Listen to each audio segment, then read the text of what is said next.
J'ai pas le temps. Honnêtement, qui n'a jamais entendu cette phrase? Et qui ne l'a jamais dite? Le temps. Ce concept est devenu central dans nos vies. Nous sommes incapables d'imaginer une existence sans lui. Au point même que notre rapport au temps est devenu une source de souffrance. Nous sommes d'ailleurs une majorité à en souffrir. Peur, frustration, tristesse, colère, ce sont toutes ces émotions qui nous traversent dans notre course contre le temps. Et pourtant, nous avons de plus en plus de temps personnel. Alors pourquoi, paradoxalement, avons-nous la sensation d'en avoir de moins en moins? En 2024, j'ai fait une étude auprès de 541 personnes, comme vous et moi, pour comprendre ce phénomène. Et devinez quoi? 73% d'entre elles ont la sensation de courir après le temps. Mais est-ce véritablement étonnant? Plus nous essayons de gagner du temps, plus nous tentons de l'optimiser et plus l'anxiété et les burn-out explosent. Néanmoins, il serait naïf de croire que notre rapport au temps est un simple problème d'organisation ou d'efficacité. Il s'agit d'un problème de fond qui touche toutes nos sphères, qu'elles soient personnelles, professionnelles, familiales, amicales, et qui mérite en conséquence de s'y pencher de plus près. Par ailleurs, ne vous méprenez pas, moi aussi, je me débat avec cette pression du temps. Elle m'a souvent mise sur le fil. Mais j'ai une conviction profonde, nous avons le pouvoir d'agir sur notre rapport au temps. Et cela passe par une question fondamentale. Quelle place laissons-nous au vide dans nos vies personnelles et professionnelles? Aujourd'hui, je vais vous aider à comprendre comment fonctionne notre rapport au temps, à identifier les pièges dans lesquels nous pouvons parfois tomber, et surtout, comment créer une nouvelle relation au temps, une relation plus vertueuse. La première chose à faire pour transformer notre rapport au temps est de comprendre comment il fonctionne, puisqu'il est un mélange de personnel et de contextuel. En fait, il se décompose en 3 grandes parties. Premièrement, notre rapport au temps dépend de notre période de vie. Nous ne percevons pas le temps de la même manière en tant qu'enfant, adulte ou personne âgée. Et plus précisément, suivant ce que l'on est en train de vivre. Prenons un cas d'étude concret. Lorsque nous avons de la fièvre, nous avons la sensation que le temps s'étire à l'infini. Et c'est réel. Notre temps intérieur passe plus lentement. Ainsi, notre rapport au temps ne sera pas le même de si nous avons des enfants en bas âge que si nous traversons une période de maladie, par exemple. Deuxièmement, notre rapport au temps est sociétal. Suivant les pays et les cultures, le temps est perçu de manière très différente. Et ces différences s'observent à une échelle plus petite, celle de nos lieux de travail. En tant que coach professionnel et experte en engagement salarié, j'accompagne les organisations dans la mise en place de leviers d'engagement et dans leur transformation. En accompagnant ces organisations, je constate à quel point nos environnements influencent notre rapport au temps. Et je le ressens moi-même. Après seulement quelques mois passés dans un cadre où la performance est prioritaire, je sens que mon temps intérieur s'accélère, me poussant à allonger mes journées, sans vraiment avoir la sensation d'aboutir. Au contraire, dans un cadre qui permet la prise de recul, je retrouve un rythme plus serein, me permettant d'approfondir les sujets. Ainsi, mon propre rapport au temps, tout comme mon niveau de stress, change suivant l'environnement dans lequel je travaille. Et troisièmement, notre rapport au temps dépend de nos expériences de vie. Chacun et chacune de nous développe une vision personnelle du monde et des injonctions sur le temps. Ces croyances, ancrées dans notre histoire et notre éducation, influencent directement la manière dont nous allons vivre chaque moment. Si par exemple, depuis l'enfance, nous avons l'habitude de faire vite et de valoriser la performance, il est fort probable que cette quête d'efficacité devienne une seconde nature. Cette pression, parfois invisible, s'installe en nous et façonne notre perception du temps.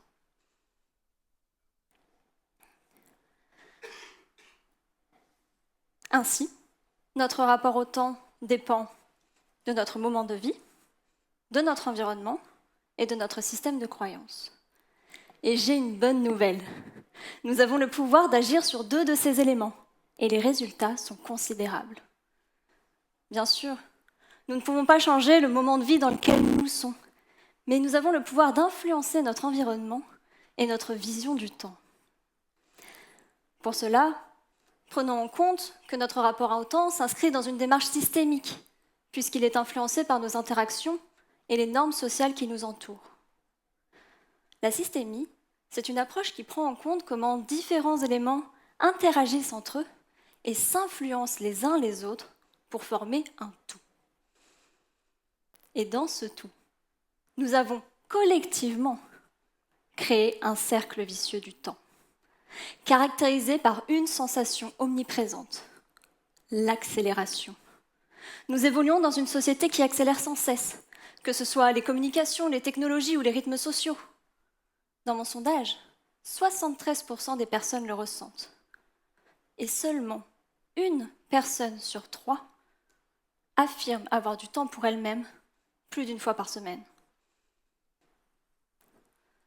Cela ne vous interpelle pas ?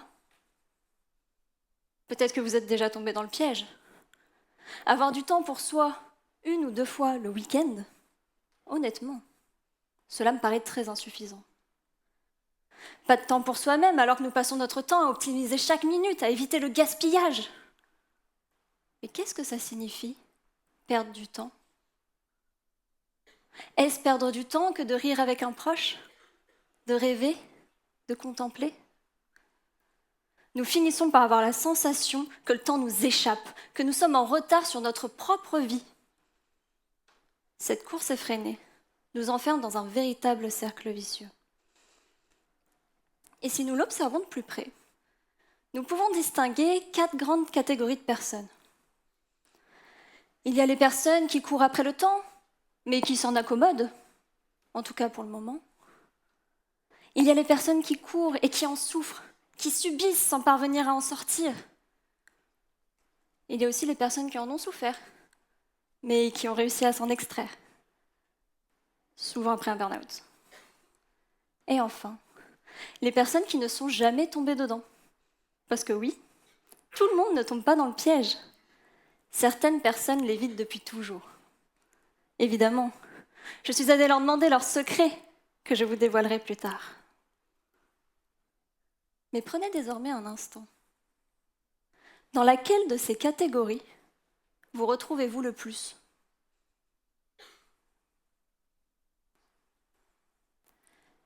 Peut-être même une catégorie hybride, par exemple celle qui décrirait les personnes qui arrivent à en sortir et qui retombent dedans par moments. J'avoue, celle-ci, elle me parle un peu. Et demandez-vous si cela vous convient vraiment.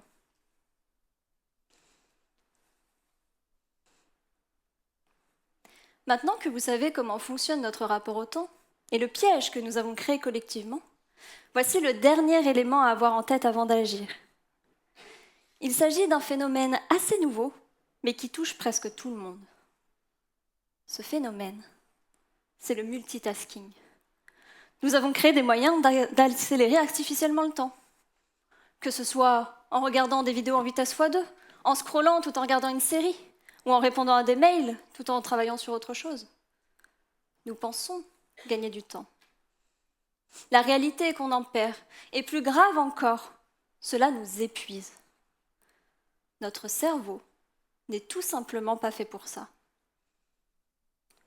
Plus nous le sollicitons, et plus nous accélérons la sensation temporelle.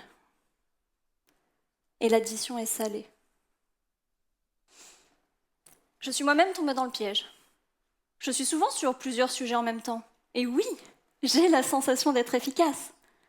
J'adore même passer d'un sujet à l'autre. Parfois, je peux être sur 4, voire 5, 6 sujets différents, et je ne vois pas les heures passer. Côté dopamine, c'est grisant.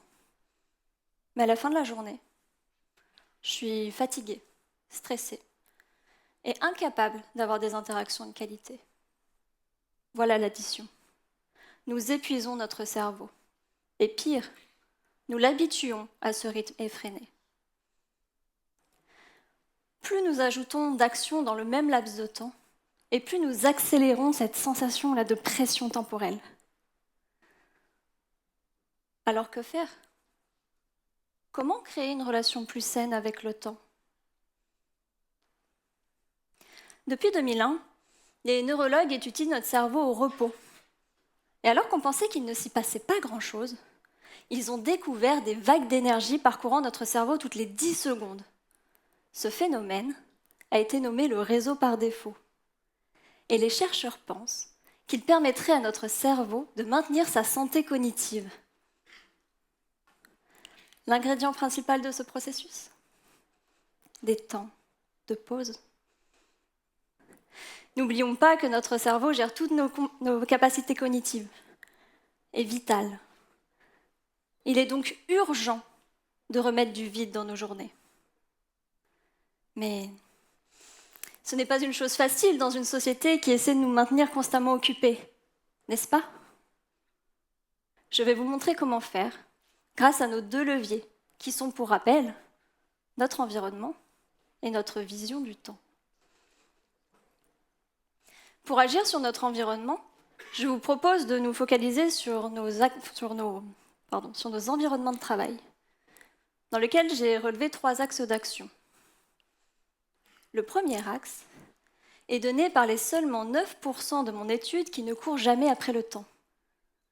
L'un de leurs secrets réside dans la flexibilité. Que ce soit avec le télétravail, les horaires adaptables, les congés limités ou même la semaine de 4 jours. La flexibilité permet à chacun et chacune d'avoir son propre rythme.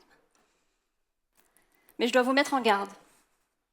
Ce n'est qu'un premier pas, et ce ne sera qu'un pansement si cela implique encore plus de choses à faire. Le deuxième axe, c'est celui de la culture de l'organisation. Il est essentiel de prendre du recul sur les dynamiques des organisations. Quel rythme est induit par celle-ci ? Quelles sont les croyances associées ? Par exemple, comprendre que faire plusieurs choses à la fois n'est pas signe d'efficacité. Les entreprises peuvent et doivent faire évoluer leur propre fonctionnement. Et enfin, le troisième axe, c'est celui du vide. Créer des espaces de vide, du vide dans nos agendas, pour faire de vraies pauses, comme aller marcher en silence ou faire une sieste. Du temps pour créer du lien, à la machine à café, ou pour être humainement plus disponible, surtout si vous êtes manager. Ou simplement pour prendre des décisions, ou juste pour ne rien faire. C'est souvent dans ces moments-là que nous viennent nos meilleures idées. Et oui, les bonnes idées ne nous viennent pas que sous la douche. Il suffit de créer l'espace. Ces 3 axes sont indissociables, mais ils fonctionneront uniquement que si nous faisons aussi une démarche personnelle. Pour cela, penchons-nous sur notre deuxième levier, notre vision du temps. Individuellement, je vous invite à réfléchir à votre propre rapport au temps. Qu'est-ce qui vous convient ou vous pèse aujourd'hui ? Quel serait votre rythme idéal ? Explorez votre fonctionnement, vos besoins et surtout, identifiez vos limites. C'est justement le deuxième secret des 9% de l'étude qui ne courent jamais après le temps au travail. Respectez ces limites. Encore faut-il les connaître. Si vous ne savez pas par où commencer, voici un exercice simple. Lorsque vous faites quelque chose, posez-vous la question si vous le faites pour vous ou contre vous. Si c'est contre vous, vous avez probablement touché à l'une de vos limites. Il ne vous reste plus qu'à l'identifier. Et puis, petit à petit, vous aussi mettez des moments de vide. Cela peut commencer par 5 minutes. 5 minutes à ne rien faire, juste à rêver sans distraction. Je ne vous cache pas qu'au début, l'expérience sera difficile. Mais croyez-moi, avec un peu d'exercice, ces 5 minutes feront toute la différence. C'est en mettant tout cela en place que collectivement, nous pouvons transformer le cercle vicieux en un cercle vertueux. Je suis convaincue qu'un rapport serein au temps impacte bien au-delà de notre quotidien, puisqu'il influence directement notre bien-être psychologique.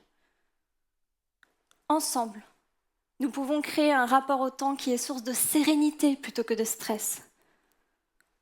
Le changement peut faire peur, mais rares sont les personnes qui le regrettent une fois qu'elles l'ont entrepris. 15 minutes, c'est le temps de ce TEDx. 15 minutes, c'est aussi 3 fois le temps d'exercice de vide pour prendre soin de vous. Ces 15 minutes, réinvesties chaque jour, ces 15 minutes-là peuvent transformer votre rapport au temps et votre vie.